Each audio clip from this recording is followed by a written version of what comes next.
Hi everyone, welcome to our channel. Today we will learn English with a special Vietnamese festival called Lunar New Year. Lunar New Year is the first day of the year in the lunar calendar. In Vietnamese, it is called Tết Nguyên Đán or Tết. Tết is the most important festival in Vietnam. You can learn English while discovering Vietnamese traditions and customs. Tết is celebrated in January or February.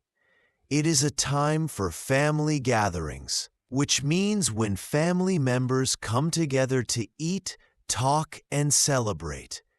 People clean their houses and decorate their homes, which means make their houses look beautiful for the new year. They also prepare traditional food, which means special food for the festival. Children receive red envelopes, which are small red packets with money inside for children or younger people. The money in red envelopes is called lucky money, which is money given to bring luck and happiness in the new year. Families cook and eat traditional foods like bánh chưng or bánh tét, which are sticky rice cakes with meat and beans, square or cylindrical shaped. They also eat pickled vegetables and sweet desserts. People visit relatives and friends, which means go to see family or friends and wish them a Happy New Year.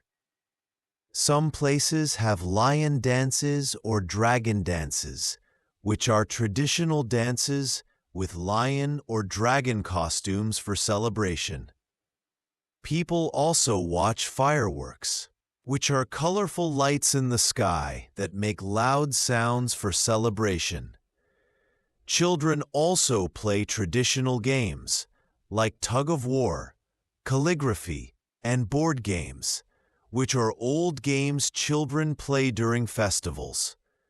Let's practice some sentences in English. I receive a red envelope from my grandparents. My family eats bánh chưng together. We decorate our house for Tết. Children play traditional games. The festival is fun and colorful. That is all for today. I hope you enjoyed learning English with Tết, Lunar New Year. Don't forget to like, comment, and subscribe for more videos. See you next time. Bye.